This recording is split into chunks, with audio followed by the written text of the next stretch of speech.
আসসালামু আলাইকুম প্রিয় দর্শক মণ্ডলী, বন্যার এই প্লাবিত দুর্যোগ পরিস্থিতিতে আপনারা যারা অন্য কিছু টাকা হলেও দান করেছেন, সহযোগিতা করেছেন, বন্যার ফেনী সহ বিভিন্ন জেলায় যেমন ফেনী, খুলনা, বরিশাল, চট্টগ্রাম স্থানে আপনারা দেখছেন এ প্রতিনিয়ত এবং জানছেন যে হ্যাঁ, পানিতে তারা অনেক ক্ষতিগ্রস্ত অবস্থায় আছে। তাদের সহযোগিতার জন্য তাদের কিছু সামান্য পরিমাণ টাকা দিয়ে আমরা তাদের পাশে দাঁড়াতে পারি। আমরা কারো হাতে দিতে পারি এবং চাইলে এটা মোবাইলের মাধ্যমে আমরা দিতে পারি।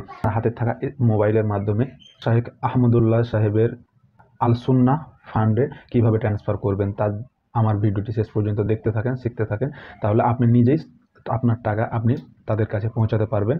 বিভিন্ন মাধ্যম আছে, আমি শুধু এটাই বললাম, আপনারা অন্য মাধ্যমে দিলেও তা দিতে পারেন, কিন্তু আমরা অনেকে জানি শাহেখ আহমদুল্লাহ সাহেবের আল সুন্নাহ ট্রাস্টে তহবিলে আমরা দিয়ে থাকছি।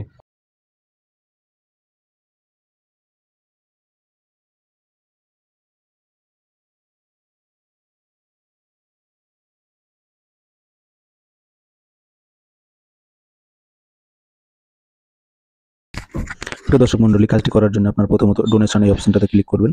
ডোনেশন অপশনে ক্লিক করার পরে নিচের দিকে দেখতে পাচ্ছেন যে আস-সুন্নাহ ফাউন্ডেশন, এই অপশনটিতে ক্লিক করবেন। এই অপশনটিতে ক্লিক করার পরে একটু সময় নেবে। আমি আমার পরিচয় শেয়ার করতে চাই না, এই অপশনটাতে ক্লিক করবেন। তাহলে আপনার নাম, আপনার ইমেল কিছুই লাগবে না। আপনাকে সরাসরি নিচে চলে আসতে হবে যে অনুদানের পরিমাণ, এই অপশনটিতে ক্লিক করতে হবে। আপনি কত টাকা দিবেন, আপনি অনুদানের পরিমাণ আপনি আপনার মতো করে দিয়ে দিবেন। তারপরে আমি রোবট, এই অপশনটিতে ক্লিক করতে, আমি রোবট নয়, এই অপশনটিতে ক্লিক করতে হবে। তারপরে আপনাকে ট্রাফিক লাইট এটা পূরণ করা লাগবে, আপনাকে যাচাই করতে হবে। যাচাই করা সম্পন্ন হয়ে গেলে আপনাকে অনুদানের পরবর্তী অপশন নিয়ে যাবে। তো এখানে আপনার বিকাশ নাম্বারটি দেওয়া আছে, তো এখানে বিকাশ নাম্বারটি অটোমেটিক সেট হয়ে গেছে। এখন আমি পিন নাম্বারটি দিয়ে দিব। পিন নাম্বারটি দেওয়া হয়ে গেলে তাদের কাছে টাকা চলে যাবে। দেখতে পাচ্ছেন যে টাকা চলে গেছে আল সুন্নাহ ফাউন্ডেশনে। তো এই ছিল মূলত ভিডিও। শেষ পর্যন্ত দেখার জন্য অসংখ্য ধন্যবাদ।